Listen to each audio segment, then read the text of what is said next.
we are? Good. Right, so I don't have much time. This message is being looped on all temporal frequencies. If you can hear this, the world is lost. Humanity is dwindling. We are the last of our kind.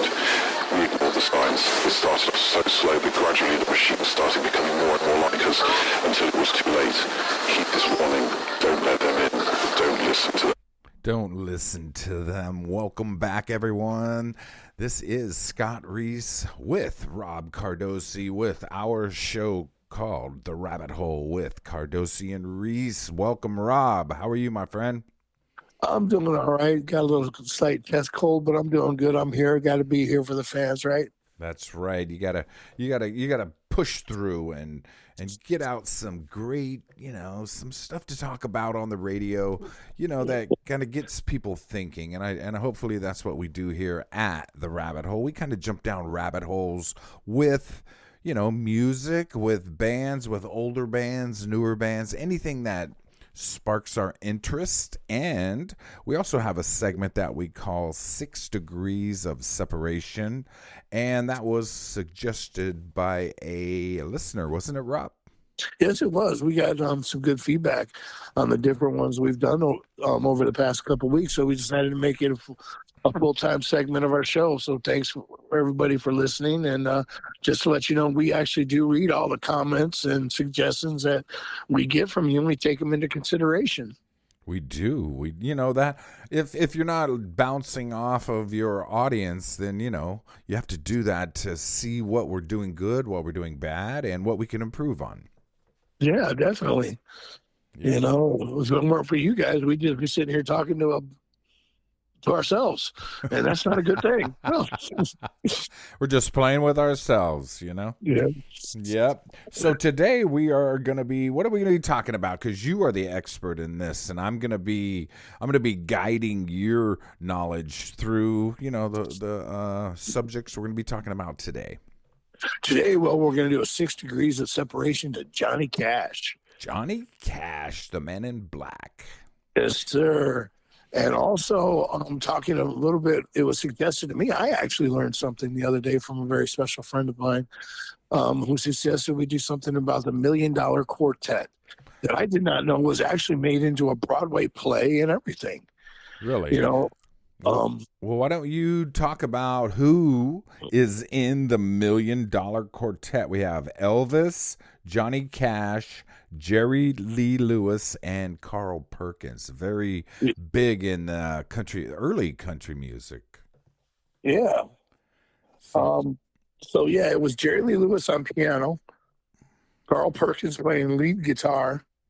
I want to say his brother Jay Perkins was playing rhythm guitar actually too. Oh. Clayton Perkins, I do believe, was there also, playing upright bass. Okay, and then it was a man, I want to say his name was W.S. Fluke or something like that, that played the drums.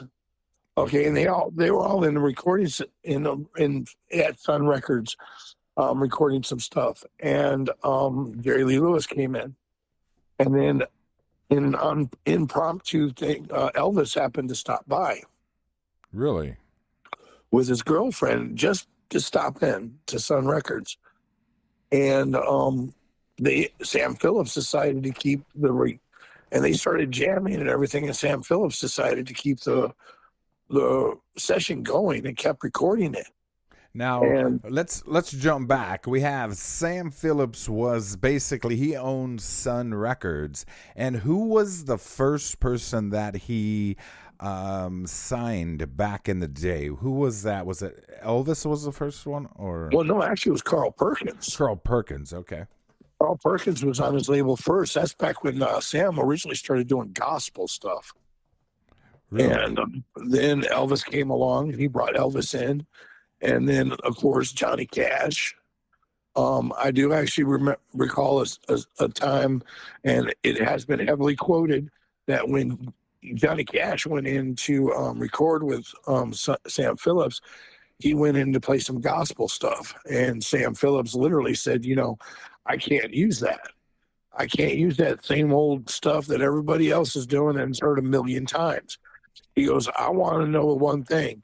If you were laying dead in a gutter, you were dying in a gutter, what was the last song that you would be remembered for? What song would you play?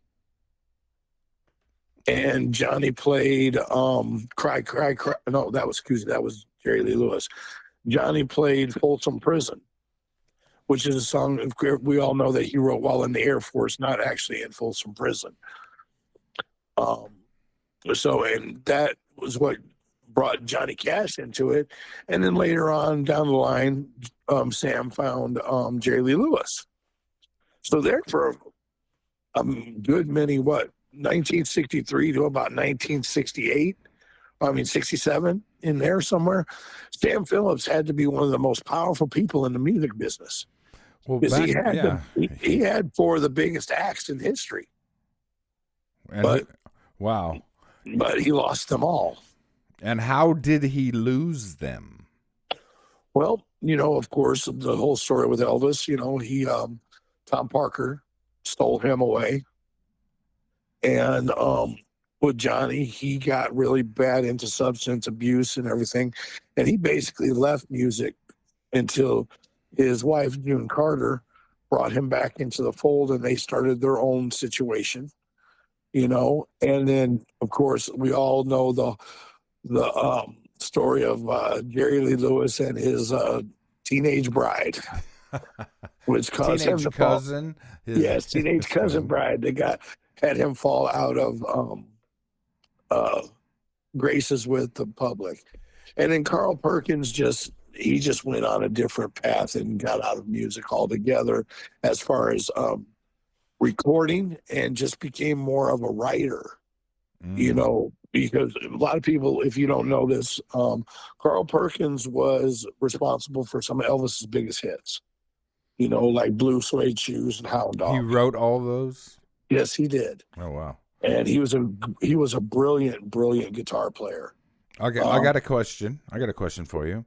How much did Sam Parker sell Elvis's contract to RCA for in 1955? I want to say it was like $3,500 or something like that. $35,000. $35,000, yes. Sorry. Okay, continue where you were going. I'm sorry. That was the money that they make nowadays is just crazy. Oh yeah, it's totally phenomenal. And to think back that these guys were making, nothing. And then the band that did all the country music, which was the Highwaymen, that's what we're going to talk about. We're going to talk about Johnny Cash. We're going to talk about the Highwaymen. We're going to talk about Sam Phillips, Sun Records, and everything to do it, because Rob has a knowledge which I do not have on the old stuff. I know a little. To me, country music was that twangy Hank Williams, and I didn't like it. But then now country music is just, pop music. Right. You have to look at it at this, back in the day, country music was that tear in my beer stuff. Yeah. Yep. And then Johnny Cash came along, and now they consider what Johnny Cash did as outlaw country. Outlaw, right. Okay. But back then it was actually considered rock and roll. True. Very true. So, it's funny how the terms have all changed, but the music never did. True. I find that very fascinating myself, because, when I was listening, back in the day growing up, when you were listening to rock and roll, you were listening to Kiss, you were listening to Motley Crue, or that was considered hard rock. And rock and roll was more actually considered more like, I'd say, Hall & Oates.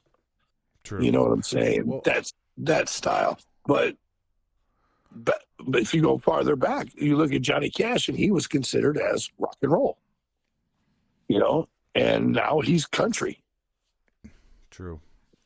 Yeah. You know? Very true. Yeah. there's always got to be a new thing. So I think that's why they always create heavy metal, or they create, disco, or, what is it, grunge. I think they always have to have something new and fresh to keep new people coming in. Yeah, everybody's got it. It's basically, the way I look at it is everybody putting a new spin and putting their own take on an old thing, which is great because that means music is always evolving into its next phase. But if you look at it, even though it is evolving into its next phase, it always goes back to the old stuff. True. That's where we get that 6 degrees and everything, and our roots, and all that stuff, because you're drawing from the past to give it its future. But you want to put your own, like me and you have said many times, put our own stank on it. That's right. That is true. And it keeps everything fresh. But then when you jump back and go, oh, because maybe you liked a band in the 70s and they said we were fans of Johnny Cash, or we were, Carl Perkins, and you're like, who's that? So then you jump back and go, oh my God, okay, this is who they were getting into and how they became who they are. And I think that just obviously continues to happen throughout everything that, every generation looks back and goes, oh, wow, Black Sabbath is why Motley Crue did this, or Kiss, or, everyone has their roots. So if you go check out their roots, you get to kind of get the inside scoop on the person that you like. Yeah. Well, it's just like, I heard a story years and years ago. I'm not sure if you even know, because most of our listeners wouldn't know this next artist by too many songs, because a lot of his songs didn't get put on the air because they were claimed to be too long. And that was a man by the name of Harry Chapin. I've heard of him. He did Cats in the Cradle. Cats, that's what I was going to say. Was his biggest hit. Right. Okay, because all of his other songs were over 7-8 minutes long. Well, he actually recorded a song many years ago called 30,000 Pounds of Bananas. Okay, and he literally sat down with Carl Perkins for 5 hours trying to steal a guitar part just for that song. So that should tell you something right there. I mean, people still in the 70s were going back to Carl Perkins and saying, hey, can I steal some of your guitar licks? Or, taking the way Johnny Cash told us, was a storyteller, and started telling the story. Because me and you, both of us, got to admit, what's our favorite Johnny Cash song? Boy Named Sue. Yeah. Yeah. So, like I was telling Rob, that was the first song that I memorized from front to back, and I sung it to myself in the shower when I was 5. So that was my first Johnny Cash. And then you got Elvis. Everybody loved Elvis because your parents didn't. True. You know what I'm saying? And then Jerry Lee Lewis, he was the outlaw you wanted to be. The man set his piano on fire on stage. Whoever did that? True. You saw these were bigger than life people.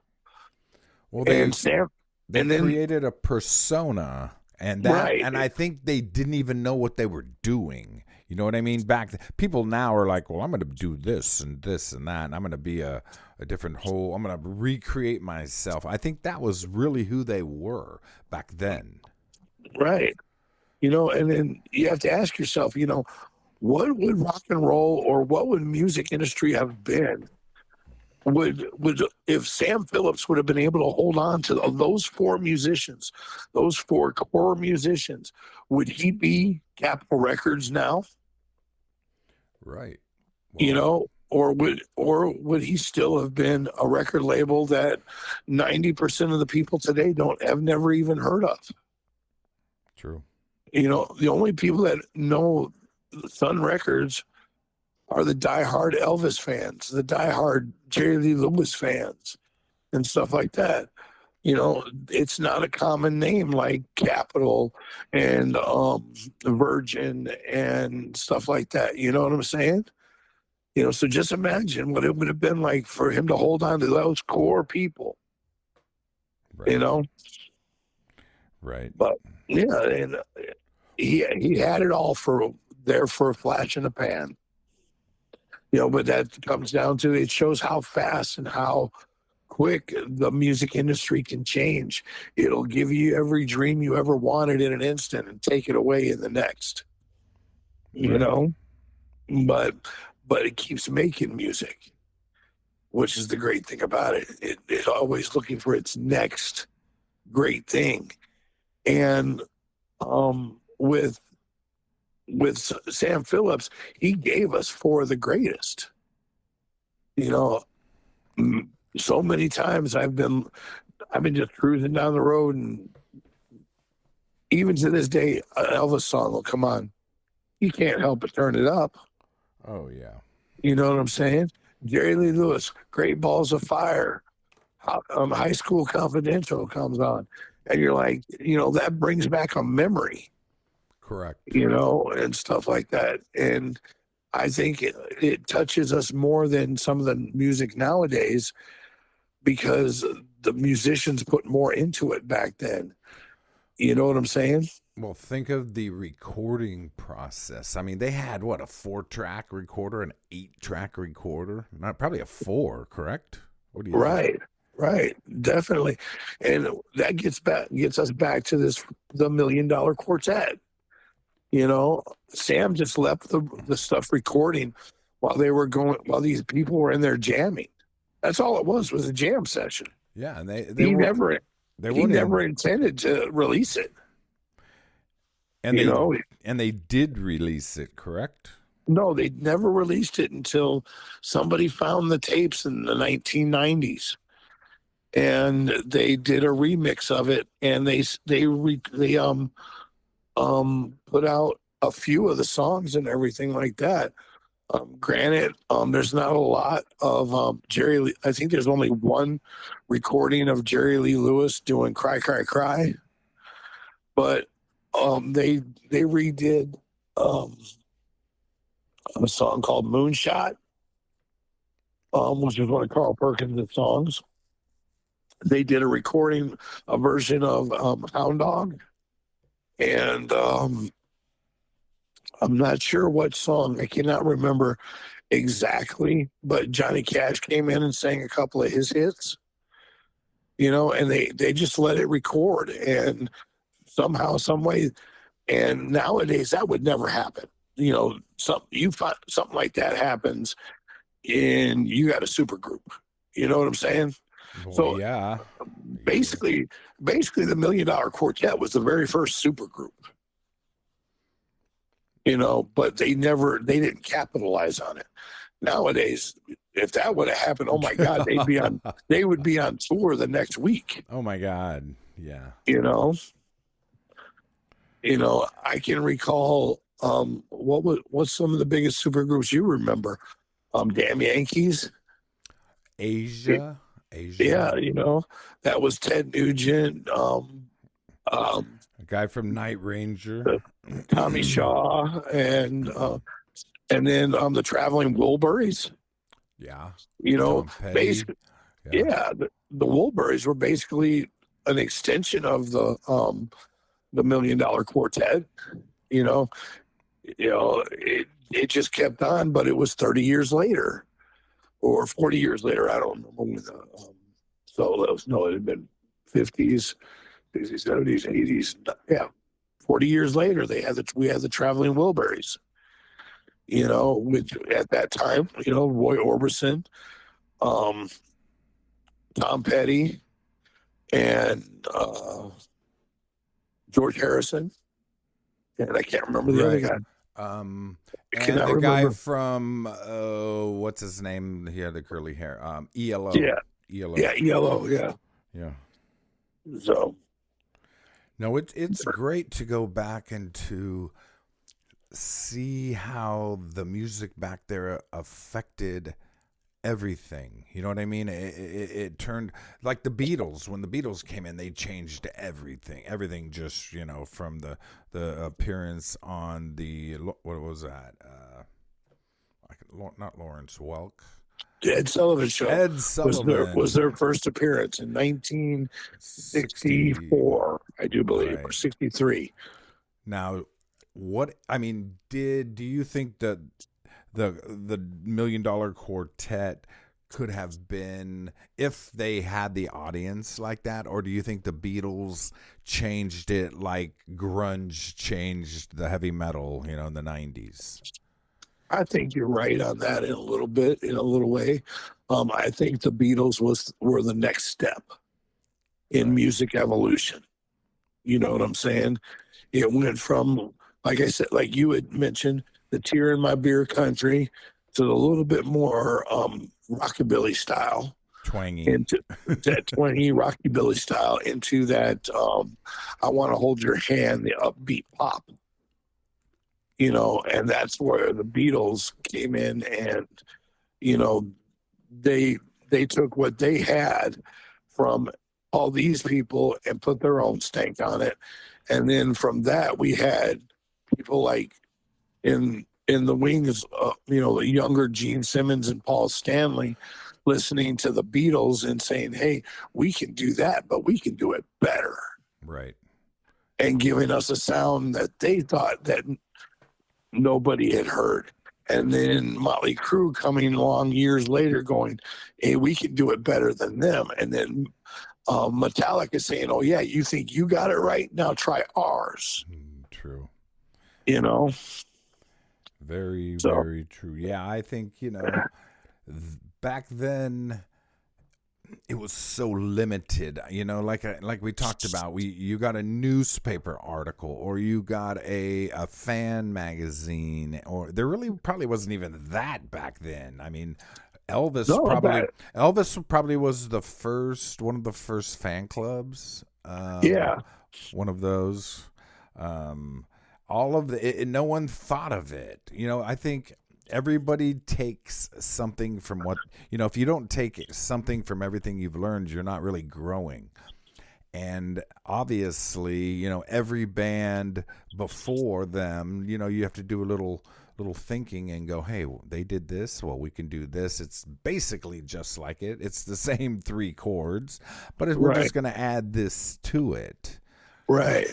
So back then, I think it wasn't even, they didn't have anything other than remember the hay rides, right? Of the day, where the bands would come through town at these fairs, and that's how they would learn about the new music, because they would come through on the fair, and the promoters of the fair would take the records down to the local record station and say, hey, play this song for me. Right. And that's how the people would learn the new songs. It would start local, and then if it grew and grew, like what was the movie Tom Hanks did? The Oneaters. What was that? Yeah. What was that? Yeah, The Wanderers. The Wanderer, yeah, the Oneaters. Yeah. What was that? What was that thing you do? That thing you do. I really like that movie. That just kind of just shows you how back then you listened to the radio. That was it. That was like your whole, everything came out of that radio. And to get on a radio back then was huge. And now we have every other medium to, listen, so I think radio back then was special. I remember being 9, 10 years old and looking forward every week to hearing Casey Kasem and America's Top 40. Top 40, yeah. That's how you knew what songs were popular. And you sat there and you listened for hours going, okay, what's going to be number 1 this week? What's going to be number 1 what this is week? it? What do you think it's going to be? because you couldn't jump on the internet and go, oh shit, here it is, right here. Nope, it's Right. this, and Yeah, and you're like, okay, is my song going to do it this week? Is my favorite one going to do it? right. And and it was great. Is You know, Bananarama gonna be number one again? you know, Sorry. yeah. And then you were sitting there, and back then, I mean, most people nowadays don't know about this, but I'm sure we remember sitting there with your little radio and a blank cassette trying to get a recording of that certain God. song off the radio, and you hope to God you got it where the DJ didn't talk for the first part of the song, so you could get the whole song and not him talking. Yep. And then you could hear that over and over and over instead of going to YouTube and putting in the views for that. Right. Yeah. So. All right. Let's redirect. We talked about Sam Phillips and Sun Records, the $1 Million Quartet with Elvis, Johnny Cash, Jerry Lee Lewis, Carl Perkins. And then that'll kind of send us into the Highwaymen. Now, tell us about. Now, see, this is new territory for me. I mean, I know the artists, but I didn't know they did all that. So, Professor Rob, let's hear about the Highwaymen. Well, the Highwaymen all started with two guys. Of course, that was Willie and Waylon. Back in the 60s, they started doing some recording together. And then they brought in another guy by the name of Chris Christopherson. Oh, heard of him. And then later on, they brought in Johnny Cash. And they started recording under the name of the Highwaymen. Now, was this before they got famous or after, or they were nobodies? No, they were all famous by this point in time. Okay. They all became best friends. And they decided, at one time, we've heard all the stories about all the drinking and partying and stuff like that, right? Right. Well, the Highwaymen, from what I was told through different channels and everything, because I've looked into this extensively, because I wanted to know where it came from. It was them getting together and touring so they could be together to make sure the other one didn't drink or the other one didn't do drugs. Really? They were there to bodyguard each other. And that's where the Highwaymen came from. So they were there to take care of each other. On the highway. Yeah, on the highway. And that's where it blossomed from. And then it became one of country's biggest supergroups. But even before that, we had different things and stuff like that. But we'll be getting into that 6 degrees here in a little bit, because it all actually intertwines to one man. Johnny. Okay. You get a lot of our listeners out there are going to be blown away when they find exactly how meshed Johnny Cash was and how he could lead you to different stories through rock and roll history. And we're gonna jump down a rabbit hole with that, right? Yes, we are. All right. So what about what does Buddy Holly have to do with the Highwaymen? Buddy Holly has his connection to the Highwaymen with Waylon Jennings. Okay, a lot of people don't know this, but on that last tour, Waylon Jennings was actually Buddy Holly's bass player. Really? Yes. So that night, when he left, story goes, and from what I understand, Waylon regretted this for the rest of his life. They were all sitting backstage at the Surf Ballroom, and Waylon was standing in the doorway, Waylon was sitting down in the dressing room, and Buddy Holly was standing in the doorway. He goes, "All right, I'll see y'all at the next next place. I'm going to take off and get out of here. We rented a plane. And Waylon said, oh, yeah, well, I hope your old plane crashes. And Buddy Holly looked at him and said, well, I hope you freeze to death on that bus. Really? And we all know what happened 45 minutes later. Buddy Holly crashed. Right. Wow. And we lost three of the greatest that night.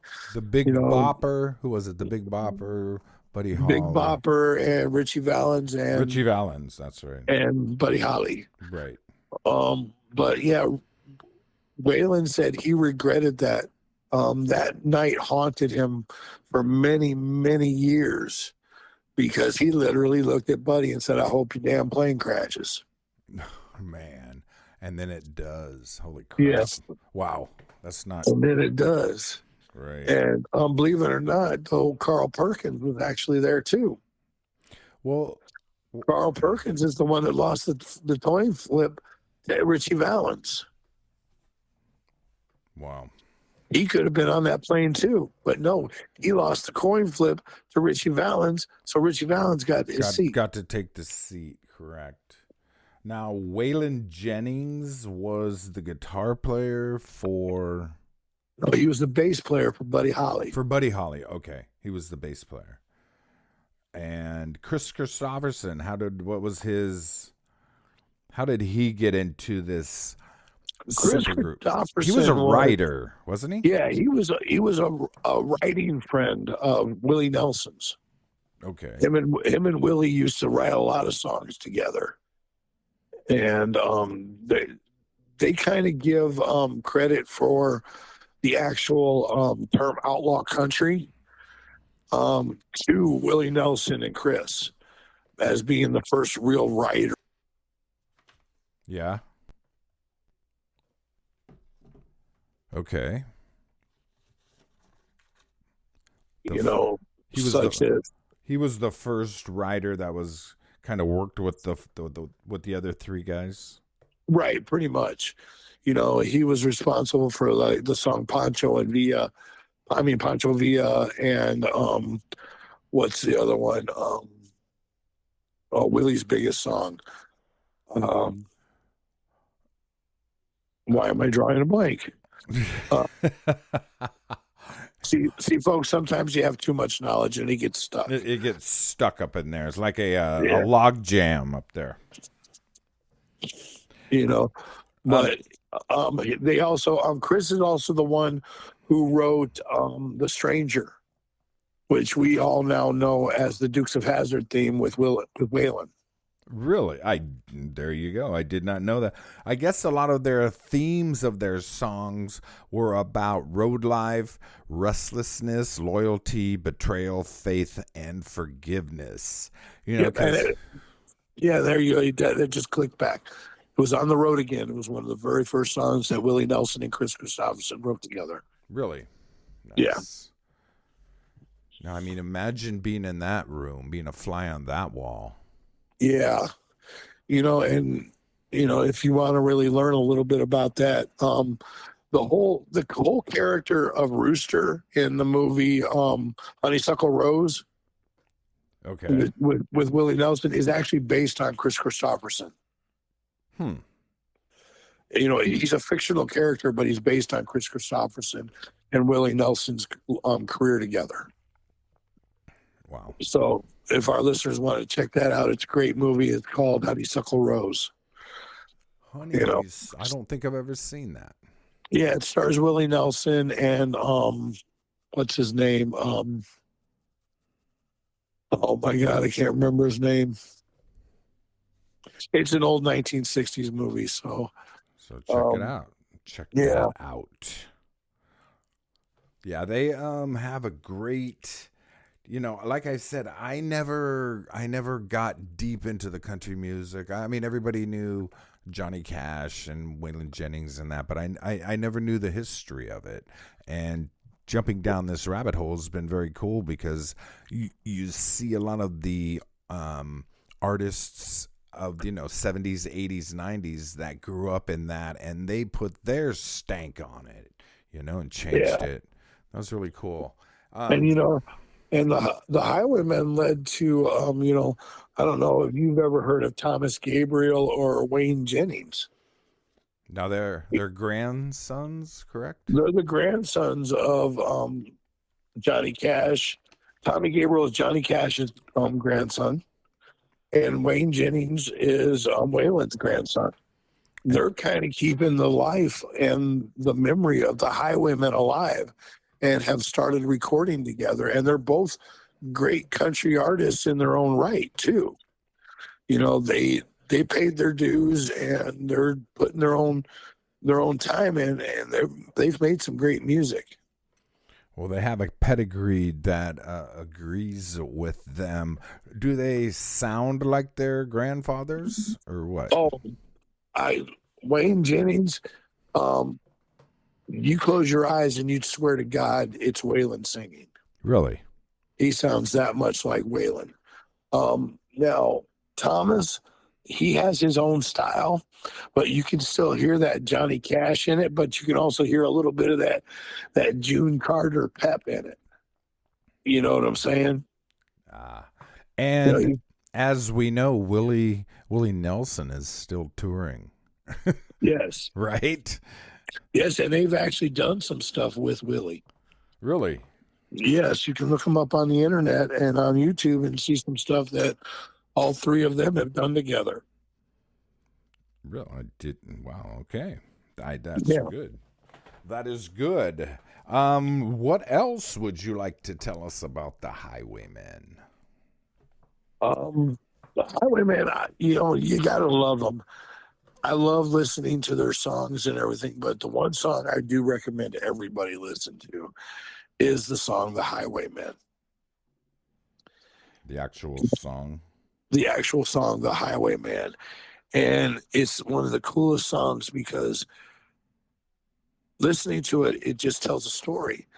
But at the end of it, you realize it's been telling the same story the entire time. It's the story of the same man living the same life at different times.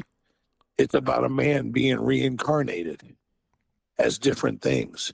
He starts out as a highwayman, and by the end of the song, he decides that he'll fly a starship across the Great Divide. Or perhaps he may become a highwayman again, or he may simply be a single drop of rain. Well, that's pretty cool. I learn something every time we do this. Every time, and I think that's the part of it that hopefully helps our audience kind of go, oh, okay, that's where that came from. And we're trying to jump down rabbit holes, and we like to do this because I like I like everything about it. I like, the life they lived, because Johnny Cash, the Man in Black, you had Waylon Jennings, you had all those guys that molded the music for today, and you can't forget your history. Well, I mean, we'll never have another redheaded stranger once Willie's gone. We will never have a Man in Black. I mean, granted, we had a Man in Black on a racetrack, but we'll never have another one in music. Yeah. We'll never have an outlaw like Waylon again. I remember being that little kid, sitting there I do believe it was Friday night at 7:00, and you saw that white and black guitar with those two hands pop up on the screen. Singing about those good old boys. Yep. He had no idea who the man was, but it was Waylon Jennings. Yeah. And he was the storyteller, and that's what they were back then. That's what the Highwaymen were. They were the storytellers of their generation. And well, do you think the Highwaymen, the song title suggests that they are heroes, survivors, or something else?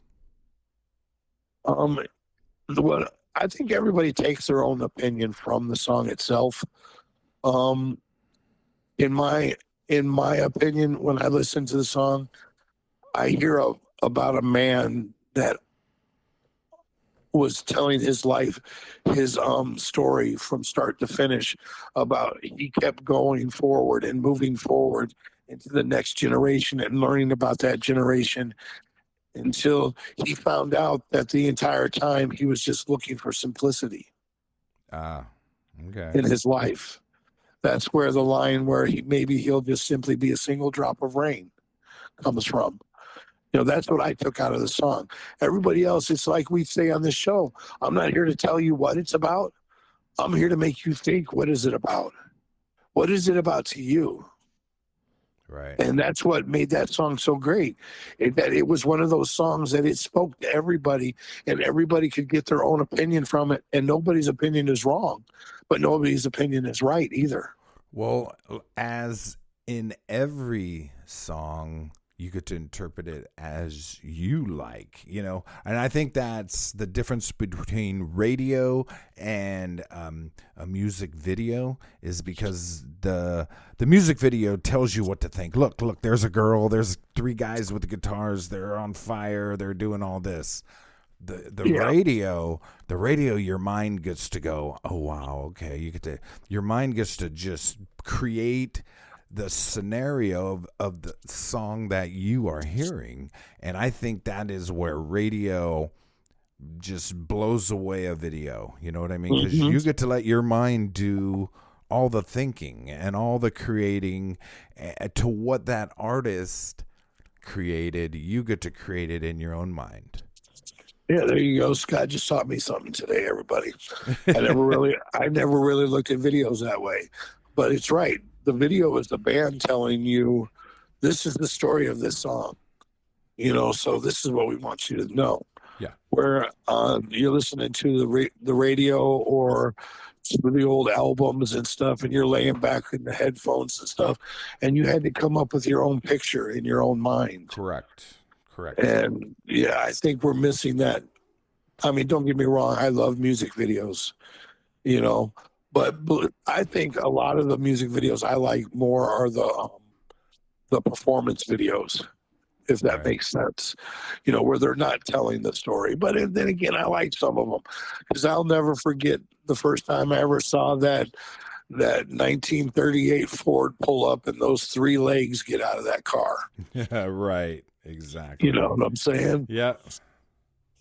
You know, and then you see these scruffy looking bearded guys, and I'm like, wow, that was ZZ Top. Right. You know, they look like something that should be riding a horse, you know, not driving a hot rod. Right. No. And God forbid, Billy, if you're listening, I love you, and I don't mean nothing. So, all right, let's go to our sponsor of The Rabbit Hole with Cardosi and Reece. That is Hotel Music Videos on Roku TV. And on the other side, we are going to talk about 6 Degrees of Separation with the Man in Black, Johnny Cash, here on The Rabbit Hole.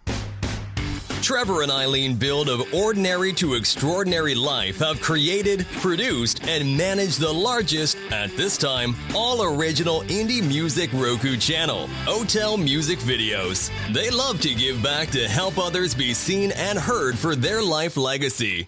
They welcome new submissions from a variety of genres. Visit their website, www.hoteluniverse.com. Click on the Musicians Alliance tab. On the drop-down, click on the Exclusive Offers for Musicians tab. Complete the submission video form. Roku is seen in 160 countries and has a viewership of over 80 million active accounts worldwide. Be sure to add their channel to your Roku menu, watch, and give them a 5-star. And we want to thank our sponsors, Hotel Music Videos. If you guys have Roku TV, go to the search bar, put in Hotel, not motel, not hotel, Hotel Music Videos, and you could check out The Rabbit Hole with Cardosi and Reece. So, 6 Degrees of Johnny Cash. I mean, this is going to really kind of I mean, he's connected to everyone. He was born J.R. Cash.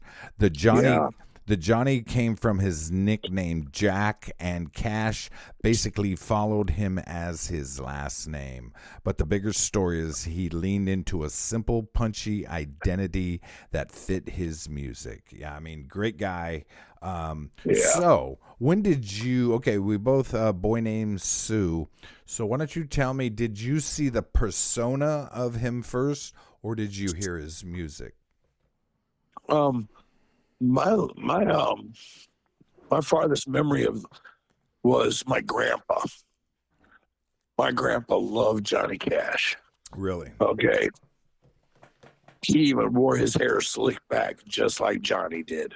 Really? You know, and he always wore black shirts and stuff like that. And that's where I learned the persona of the Man in Black. But he didn't always start out like that. No, he started in gospel, right? Right. He started out as gospel, but it's funny how they got the whole thing with rock and roll. Like I had said earlier in the show, Sam Phillips says, I can't use that gospel stuff. You know, I'm not going to make money selling that same old worn out music that everybody else is doing and everybody else has heard a million times. So he looked at Johnny Cash and said, if you were laying dead or dying in the street and you can only be remembered for one song, what would it be? What would be the last song that you would want everybody to hear you sing? And rumor has it that he played Folsom Prison. Wow. Which a lot of people think he actually went to Folsom Prison. The only time he ever went to Folsom or San Quentin or any prison was when he performed. Right. Well, when people sing a song in the first person, you know, like I was running ahead, and in the first person, you think it's about them, right? Because everything was, you know, you're singing the first person, but if you're you're talking about in a third person, and I think Johnny Cash wrote so well that you just believe, Jesus, he went to prison and he shot somebody and he was on a train, and because he was such a great storyteller. Yeah, that's what it was. He was a great storyteller. And he was in the Air Force also. Yeah. He was an Air Force guy. And I think what he went through the gospel period, and then when did he decide he was going to be the Man in Black? After he was getting into pretty heavy into drugs and alcohol, correct? Well, actually, the whole persona of the Man in Black came when they went down to Sun Records, because when they went to audition, they all wanted to dress alike, and all of them, the only shirts that they had that matched were black shirts. Ah. So they always wore black because they were so poor at the time. That's the only shirts that they had that matched each other. Really? But Johnny just kept the persona going with the Man in Black because he was very mysterious, because the way his voice was, you know, he didn't really sing. He was more of, I would almost consider Johnny Cash as being one of the first real rap artists or spoken word artists. Spoken word, I would think, maybe. Yeah, because a lot of his original songs and stuff like that, he did spoken word. I mean, he did sing it to a melody, but it was more slowed down and spoke to you. You know, I mean, his first hit, what was it? 1955 was Cry, Cry, Cry. Cry, Cry, Cry. Okay. Okay. And like I said, a lot of these songs, his first songs that you heard that were his hits, he used to write them when he was in the Air Force, because he used to tell people that's the ways he used to stay awake on guard duty. Is sing or make up a song or something? Yeah, sit there and think about lyrics and think about songs. So his mind was constantly working so he wouldn't fall asleep. Because we all know back when he was in the military, which was during World War II, it wasn't a good thing to fall asleep on guard duty. No, definitely you know, So, and he actually did very well in the. I mean, he rose to the rank of sergeant in the Air Force, Did he? or senior airman, I should say. Yeah. So his persona was one thing, and I think a lot of that had to do with the record company melding that persona into he was the criminal, he was the outlaw. They took the Folsom Prison song and ran with it. Got it. Okay. You know what I'm saying? And they developed the outlaw. You know, I'm not saying that he wasn't very he wasn't a hellraiser, because we all know he was. Because if he wasn't such a hellraiser, June Carter and him, I was going to bring up June Carter, and June Carter and him probably would have never would have gotten together earlier, maybe, but maybe not, because then he wouldn't have been pursuing June Carter when he was married. true. You know, but he was a hellraiser, and he didn't care about that. He used to listen to June Carter on the radio, and he fell in love with her as a little girl, her voice. When they were little kids, he had a crush on her, and he pursued her for many, many years. And it took Johnny Cash hitting the lowest part of his life for June to accept him and to make her see that that's the man she wanted to be with for the rest of her life. Not at first. No, not at She was first. married. She was married. Yeah, she was married too. And then she got her divorce, and Johnny went through a really, really hard time and was doing drugs and alcohol like it was going out of style. Yeah. And the story goes that June Carter, her mother and father, went to Johnny's house and literally got him sober. People would show up to bring Johnny drugs, and June Carter's father would chase him off with a shotgun. You know? And because of that, that's what brought Johnny into the fold again and brought him back to music, because there for a while he was failing. We would have never had the Man in Black, in my opinion, if it weren't for June Carter. Really? You know, Yeah. she got him saved his life. sober, correct? Yes, she got him sober. She saved his life. You know, he would have been probably the first member. We wouldn't be thinking of Johnny as the man that came up with Outlaw Country. We would have been thinking of Johnny Cash as the first member of the 27 Club. Yeah, You know? definitely. But, you know, and there's so many artists that can lead you back to Johnny Cash. You know, we touched on it a little bit with Waylon. You know, Waylon and Johnny were best friends. Okay, they even shared an apartment together during the drug years. Right. You know, June went and got Johnny out of that. But that leads us to Buddy Holly, which leads us right back to Johnny Cash. All roads lead back to Johnny Cash. I mean, Johnny Cash and Waylon being best friends leads us to Willie Nelson. Johnny Cash recorded Soundgarden Rusty Nail too. Yes. That was I mean, that's got to be an honor to have Johnny Cash record your song. Well, from what I understand, there was one artist that really didn't like his version of one of his songs. Oh yeah. And that was Hurt. Who? When he recorded the song Hurt. From who? Who's that? From 9 Inch Nails. Really? Yeah. From what I understand, they did not like the recording of it at first. You know. But now I believe, honestly, that more people know that version, the Johnny Cash version, than the 9 Inch Nails version. That's one of those things. Remember, we were talking a few weeks ago about songs that you never knew were covers. When Hurt came out, I didn't know that was a cover song. No. And we all do know that that was Johnny's last recording. Got it. So, well, he was born Born in 1932, grew up during the Great Depression, Air Force in the 1950s, Cry, Cry, Cry, and Folsom City Blues. He became the Man in Black.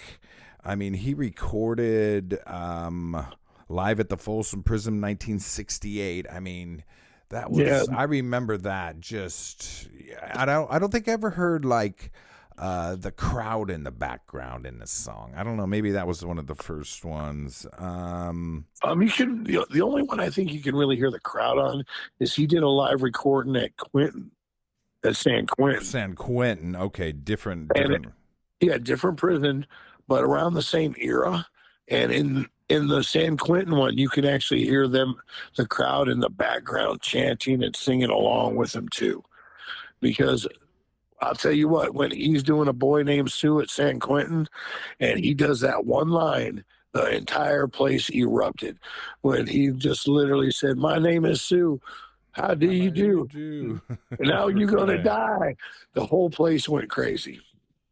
Right. You know? But, and then the whole thing, if you listen to the album at Folsom, he said, he tells the whole story about he thought he had a bad life.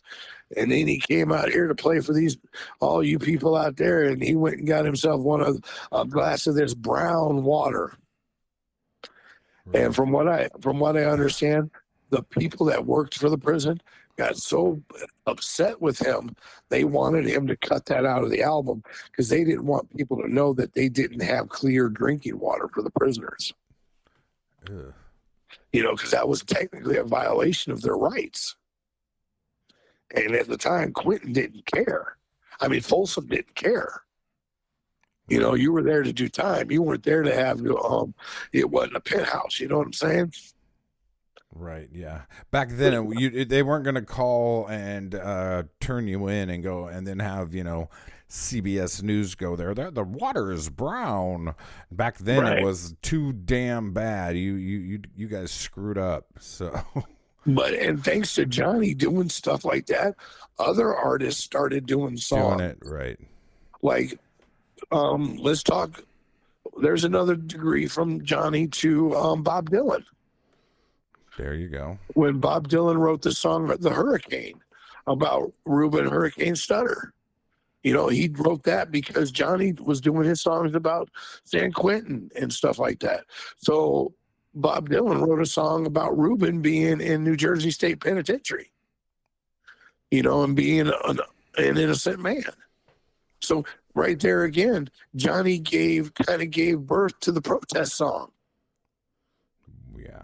I mean, he played with Neil Young, B.B. King, Emmylou Harris, and I mean, he was iconic before there was he was like the one man that just stood out and played his guitar, and he was just out there, He gave us our first vision of the Partridge Family.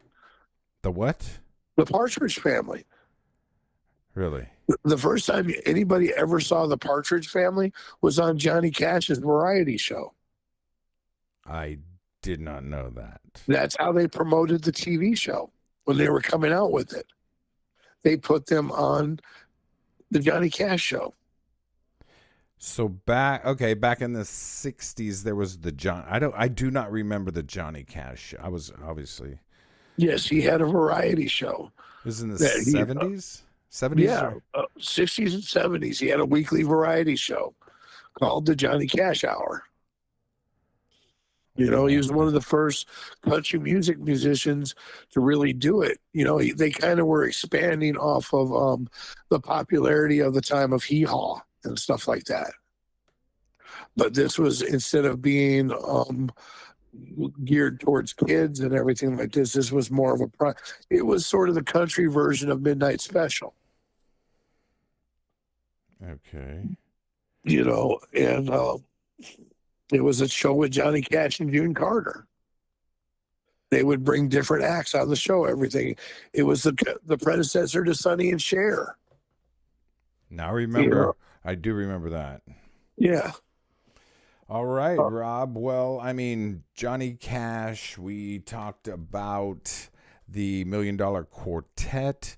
We talked about the Highwaymen, and I hope you out there, hope you guys learned something that you didn't maybe know, and come back next week and check out what the hell we're going to be talking about next week with Reece and Cardosi and Reece. Yeah, look at that. It's close. Still doesn't know my name. I love you. I really do, brother. But no, and please, everybody, check us out on Facebook. Follow us. Drop a comment. And like I said, I do check the Facebook channel, that's Facebook page every day. And I really enjoy reading your comments. And you never know, one of your comments may become a show. There you go. Or at least a topic on our show. And hopefully here in a few weeks, we'll have some new stuff and new exciting things to come up with that I need to talk to my co-host about. There you go. All right, Rob Cardosi, thanks for your overwhelming knowledge in all things music. My name is Scott Reece. Rob Cardosi. This is The Rabbit Hole with Cardosi and Reece. See you next week. Peace.